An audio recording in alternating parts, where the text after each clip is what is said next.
On ne saurait trouver meilleur nom à ce robuste compère. Par un jour d'hiver, ils sont apparus devant ma fenêtre, d'abord furtifs et prudents, puis gagnant de l'assurance. Maintenant, ils trônent à cette mangeoire garnie de graines de tournesol et ne se dérangent plus. Les mésanges attendent qu'il ait fini. Patients et consciencieux, ils épluchent le tournesol entre ses mandibules, puisent graine après graine et dévorent la moitié de la provision. Un moineau vert, avec un galon jaune sur le bord de l'aile fermée, tel est son aspect général. En effet, sa taille est à peu près celle du pierrot. La teinte pâle de son fort bec conique, le beau vert olive du plumage, bronzé sur le dos, jauni au croupion, plus doré à la gorge, les marques jaunes d'or qui brillent sur les ailes et aux côtés de la queue, le distinguent de tout autre oiseau indigène. Ces derniers caractères sont aussi distinctifs chez les jeunes en livrée brune et rayée, comme chez la femelle, plus terne que le mâle. La silhouette assez lourde du verdier, sa placidité confortable et sans grâce, son avidité de gros mangeur, en font pour nous un être plutôt prosaïque. Surtout en hiver, quand nous le voyons de près et dans un plumage sans éclat.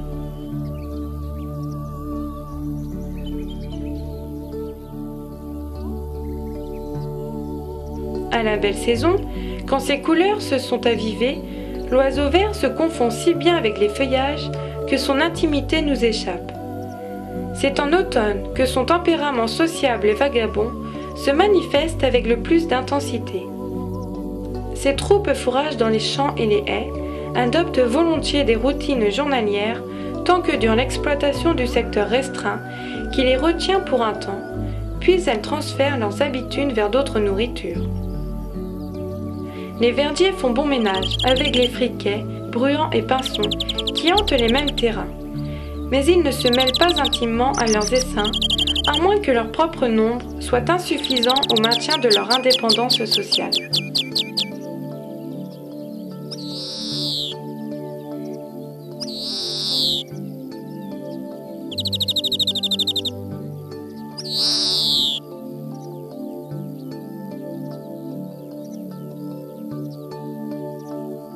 Assez tôt le soir, ils se réfugient dans le buisson touffu, le lierre ou la haie qu'ils ont élu pour passer la nuit.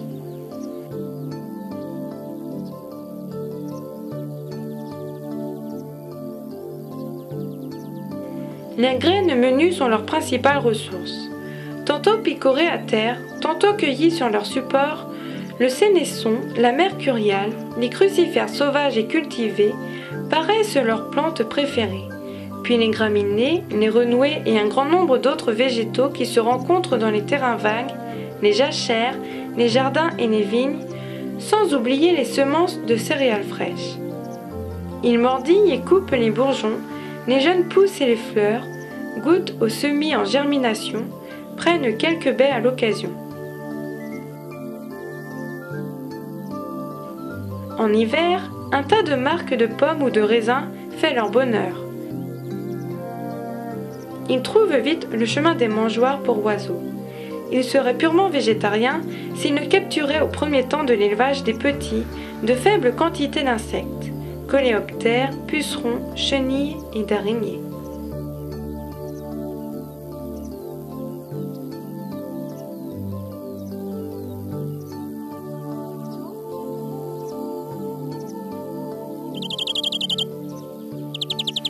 Assez tôt en février, le mâle se met à chanter et bientôt ses strophes retentissent partout dans les jardins suburbains jusqu'à la fin de juillet.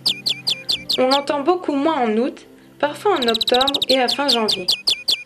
Perché dans les branches supérieures d'un arbre, il enchaîne tranquillement ses motifs sur un canevas dépourvu de fantaisie. Roulade monotone, liquide mais variable dans le détail.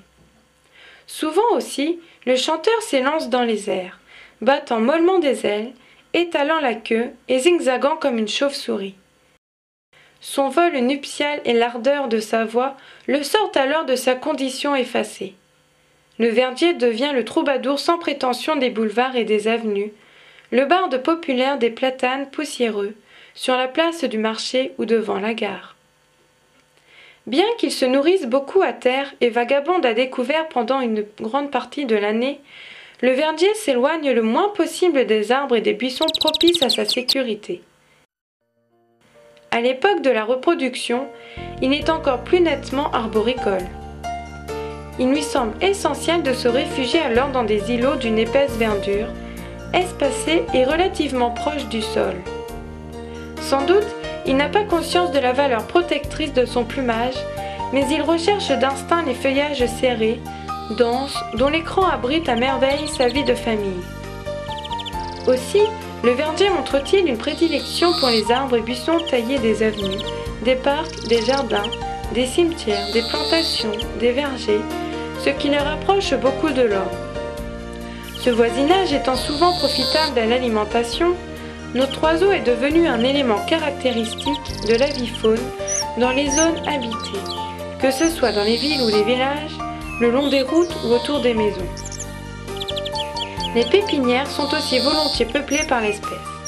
Il est plus rare aux lisières des bois, à l'écart des hommes.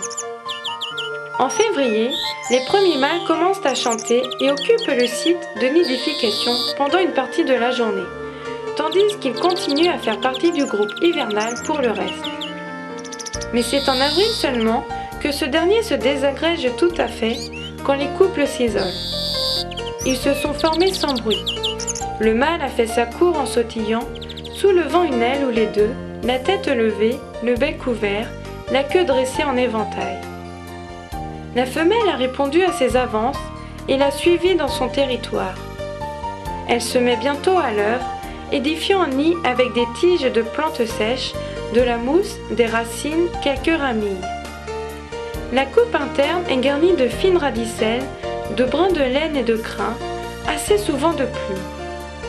Volumineux, d'aspect grossier et sans art, l'ouvrage est posé plutôt qu'il n'est fixé sur son support.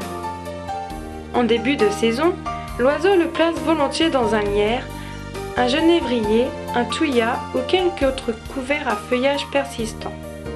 Plus tard, il s'installe de préférence entre les rejets d'une branche ou d'un tronc émondé, ou bien d'une enfourchure, ou encore dans un buisson épais, un roncier, une haie touffue, sur une plante grimpante.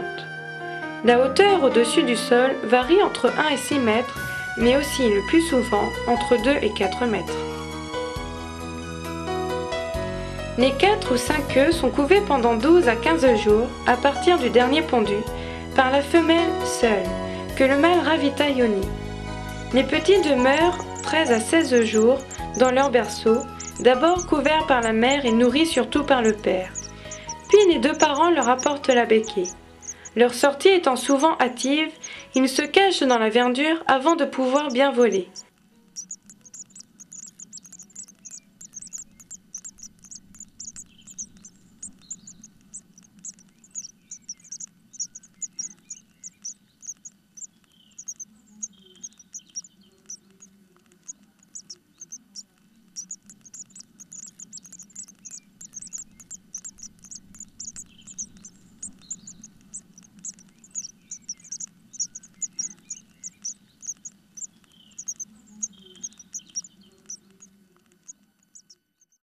Pendant près de 3 semaines, les jeunes verdiers restent très attachés à leur nourricier ou au mâle si la femelle s'occupe d'une nouvelle couvée.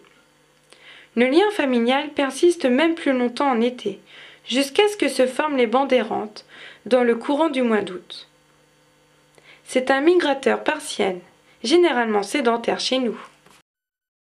Les populations du verdier ont décliné dans les zones agricoles à cause des changements dans les méthodes d'agriculture.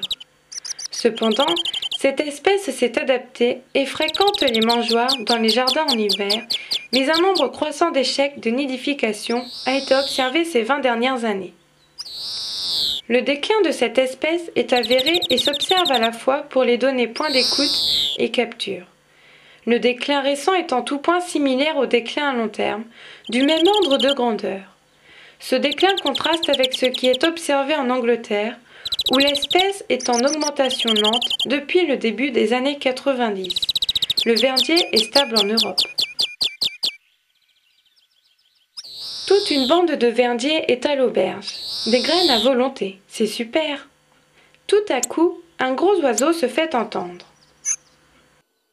Il est grand temps de déguerpir, même si on n'a pas fini notre repas. C'est un gros bec casse-noyau.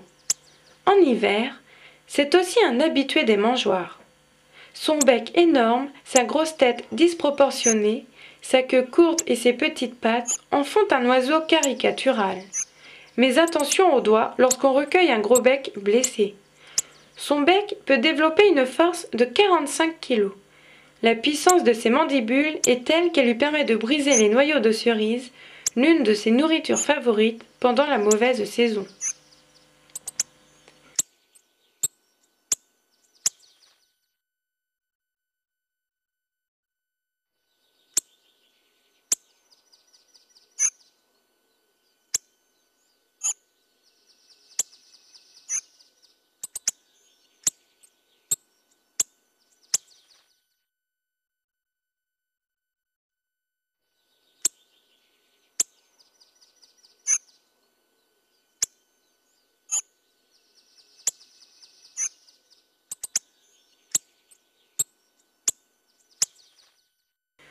Le nourrissage hivernal permet d'aider les oiseaux à passer la mauvaise saison en leur apportant une nourriture riche et appropriée, alors que celle-ci est devenue rare ou inaccessible à cause de la neige ou du gel. C'est aussi l'occasion d'assister à un spectacle sans cesse renouvelé et de découvrir des oiseaux souvent discrets le reste de l'année. Installer une mangeoire pour nourrir les oiseaux en hiver répond à deux objectifs. L'un alimentaire et l'autre plus affectif. En hiver, le taux de mortalité chez les verdiers est énorme, surtout chez les jeunes oiseaux de l'année. Nombreux sont ceux qui ne passent pas l'hiver, soit à cause des prédateurs naturels, éperviers, faucons et mérillons, fouines, martres, sans oublier le chat, soit à cause de la rigueur de l'hiver. Le froid extrême accentue en effet les pertes de calories et plus grave encore, la neige dissimule les ressources en nourriture sous un épais manteau.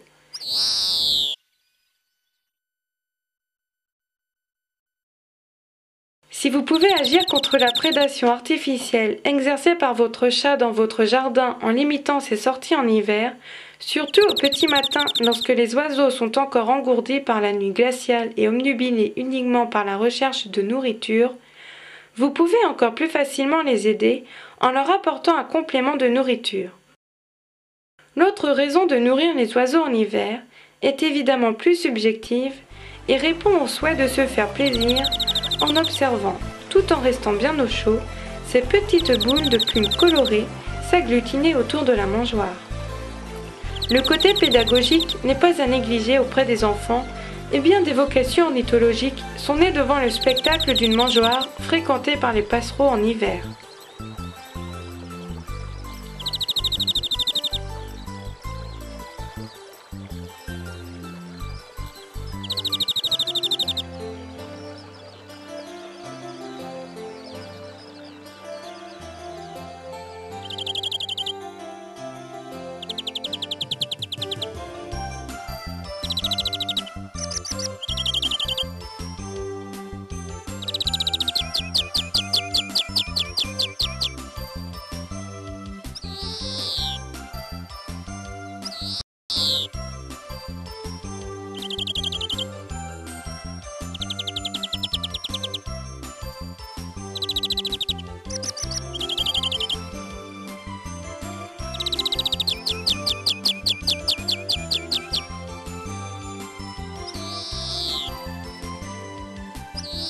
Les verdiers commencent à lever la tête.